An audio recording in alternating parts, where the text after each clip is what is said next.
Indonesia terdiri dari berbagai kerajaan pada masa lalu. Kerajaan-kerajaan tersebut berperan penting dalam membentuk budaya dan identitas bangsa. Lantas, kerajaan apa yang pertama ada di Indonesia? Kerajaan pertama di Indonesia diidentifikasi berdasarkan temuan tertua peninggalan yang ada. Kerajaan tersebut memiliki corak berbeda-beda mulai dari Hindu, Buddha, hingga Islam. Nah, di video kali ini kita akan membahas 5 kerajaan pertama yang berdiri di Indonesia.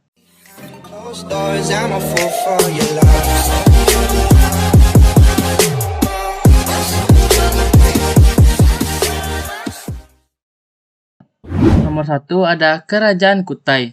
Kerajaan Kutai sebenarnya memiliki nama Martapura tanpa embel-embel Kutai. Nama Kutai merupakan nama yang dicetuskan oleh Aji Batara Agung Dewa Sakti pada abad ke-13 Masehi.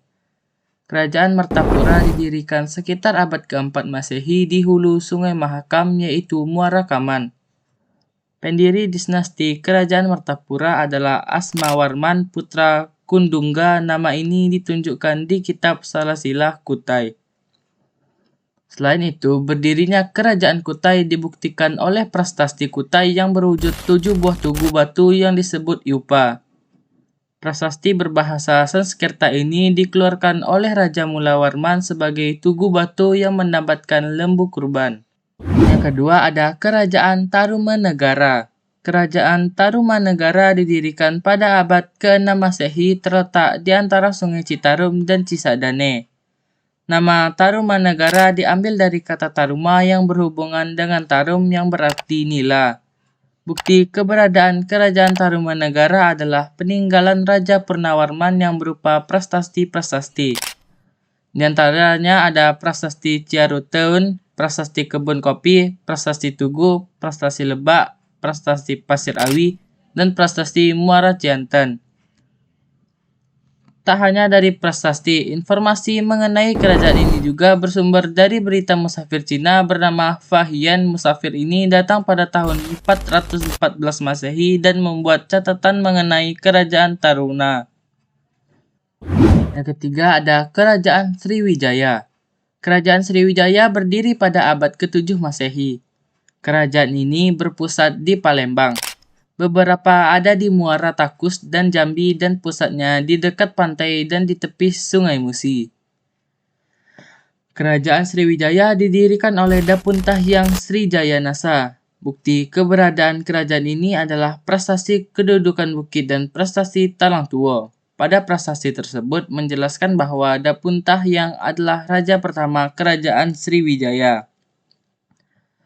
Diketahui, Dapuntahyang melakukan perjalanan sebagai raja pertama bersama 20.000 tentara dari Minangkabau ke Palembang, Jambi, dan Bengkulu untuk menaklukkan daerah-daerah strategis bagi perdagangan Sriwijaya. Yang keempat ada Kerajaan Majapahit.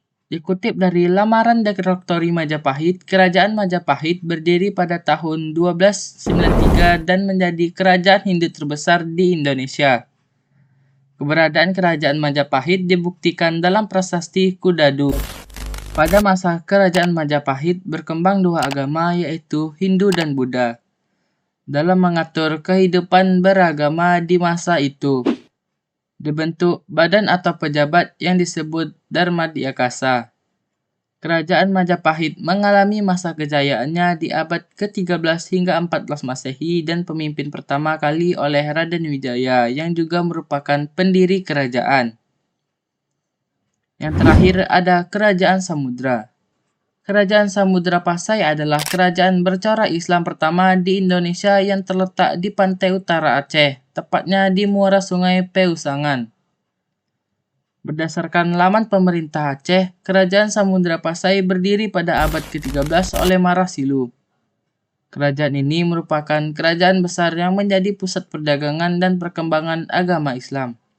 Sejarah Kerajaan Samudra Pasai dapat dipelajari di nisan Makam Sultan Malik As-Saleh dan sumber-sumber dari para pengembara dari Cina. Sejarah yang populer pada kerajaan ini adalah ketika masa kejayaannya Kerajaan Samudra Pasai yang menjadi pusat perdagangan yang sering dikunjungi oleh Cina, India, Arab, dan Persia. Nah, itulah informasi mengenai urutan 5 kerajaan pertama yang berdiri di Indonesia. Hal ini bisa jadi berbeda karena banyak sumber yang berbeda-beda, baik dari sudut pandang, peninggalannya, hingga masa pemerintahan dan warisannya. Buat kalian yang udah nonton dari awal, boleh dong untuk like, share, dan subscribe channel kami. Akhir kata, Assalamualaikum warahmatullahi wabarakatuh. Sampai jumpa di video berikutnya.